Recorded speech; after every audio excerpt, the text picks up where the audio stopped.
Bonjour, nous allons parler de l'artériopathie oblitérante de l'aorte et des membres inférieurs. D'abord, on va faire l'examen clinique avec l'interrogatoire. On va rechercher des signes fonctionnels d'AOMI, avec notamment la claudication intermittente qui est douloureuse, survenant à l'effort au bout d'un périmètre de marche, cédant à l'arrêt de l'effort.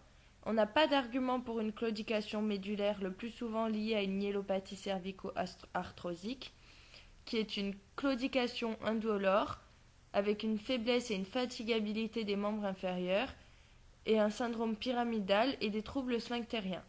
Et enfin, on n'a pas d'argument pour une claudication radiculaire liée à un canal lombaire étroit qui, elle, est douloureuse avec syndrome neurogène périphérique, abolition des réflexes ostéotendineux, lombalgie avec atteinte pluriradiculaire et troubles sphinctériens.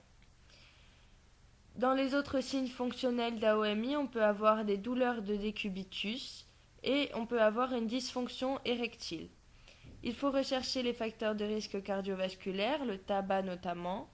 Il faut rechercher les autres localisations athéromateuses avec des antécédents d'AVC ou d'infarctus du myocarde. Il faut rechercher les complications liées au tabac. À l'examen physique, on va palper tous les pouls. On va ausculter les trajets vasculaires à la recherche d'un souffle. On va faire un examen cutané à la recherche de troubles trophiques, avec notamment ulcère artériel qui peut être douloureux, suspendu, parfois multiple, profond, creusant, avec risque d'exposition des articulations et des tendons, et de petite taille. On va regarder si on a une peau ischémique qui est froide, pâle, cyanosée et dépilée. Et on va regarder si on a un risque de gangrène avec possibilité de surinfection. On va mesurer l'index de pression systolique ou IPS. L'IPS à l'état normal est entre 0,9 et 1,3. Un IPS supérieur à 1,3 montre une incompressibilité artérielle avec une médiacalcose.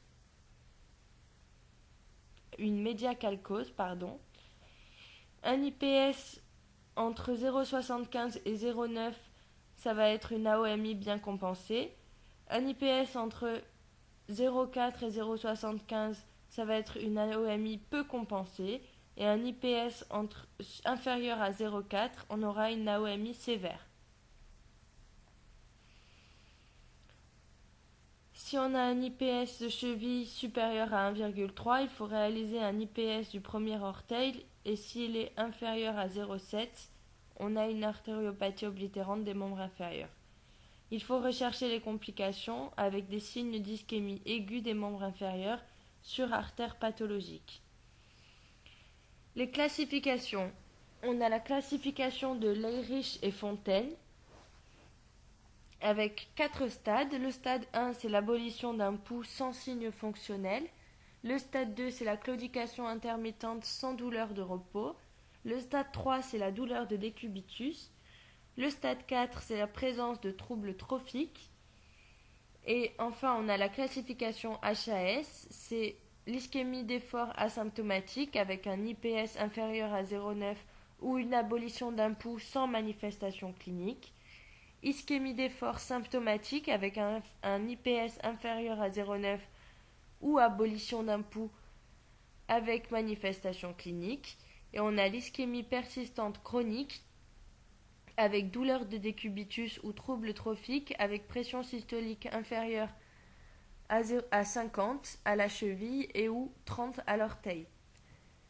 Les examens complémentaires, on va faire un bilan des facteurs de risque cardiovasculaire, on va faire un test de marche sur tapis roulant avec prise des IPS, ça aide au diagnostic différentiel. On va faire une mesure transcutanée de la pression en oxygène au stade d'ischémique critique, à visée pronostique également.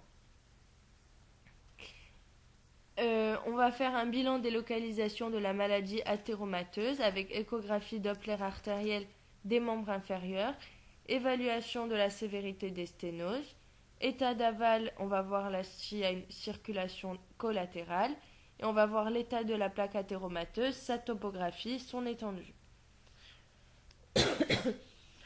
On peut faire un échodoppler de l'aorte abdominale avec recherche d'un anévrisme et d'une plaque athéromateuse. Un échodoppler des autres axes vasculaires, des troncs supraaortiques notamment, plus ou moins des artères rénales. On peut faire un bilan cardiaque avec un ECG, une ETT, plus ou moins une épreuve d'effort et plus ou moins une coronarographie. Et on peut faire une angio-TDM ou une angio-IRM ou une artériographie qui sont indiquées si une revascularisation est envisagée.